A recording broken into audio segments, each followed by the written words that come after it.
ამერიკის შეერთებული შტატების ფედერალური სარეზერვო სისტემის ხელმძღვანელის გადაწყვეტილებით ქვეყანაში საპროცენტო განაკვეთი ზედიზედ მეოთხედ უცვლელად რჩება. ეს კი იმის ფონზე, როდესაც ქვეყნის პრეზიდენტმა დონალდ ტრამპმა არაერთხელ მოუწოდა ფედერალური სარეზერვო სისტემის თავმჯდომარეს ჯერომ პაუელს განაკვეთები შეამციროს. ჩვენი მიზნების მხარდასაჭერად დღეს ღია ბაზრის ფედერალურმა კომიტეტმა გადაწყვიტა, რომ ჩვენი საპროცენტო განაკვეთი უცვლელი დავტოვოთ.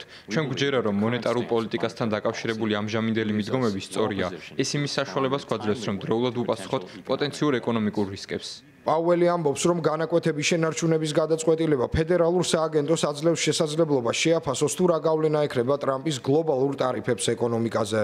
ყველა ვისაც პროგნოზის გაკეთება შეუძლია, ნებისმიერს, ვინც თავის საქმის პროფესიონალია, ვისაც გააჩნია შესაბამისი ინფორმაცია და ამ ინფორმაციის გაანალიზების უნარი, იტყვის, რომ მომდევნო თვეებში მოსაოდნელია ინფლაციის მნიშვნელოვანი ზრდა, რადგან ვიღაცამ უნდა გადაიხადოს ამ ტარიფების ფასი.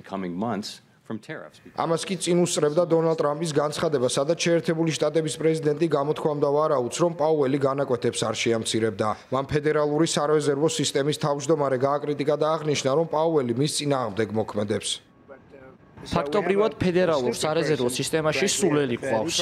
ის ალბათ დღეს არ შეამცირებს განაკვეთებს. ევროპამ ეს 10-ჯერ გააკეთა, ჩვენ კი არც ერთხელ. და ვფიქრობ, რომ პაუელს ის პოლიტიკური დღის წესრიგი აქვს, რომელიც ქვეყანას დიდ ზიანს აყენებს. ვფიქრობ, რომ რძულ ვარ, მაგრამ არა უშავს. ასეც უნდა იყოს.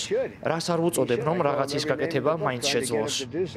ფედერალური რეზერვის პროგნოზით ინფლაცია, რომელიც ამჟამად დაახლოებით 2.1%-ია, წლის ბოლომდე 3%-მდე გაიზრდება.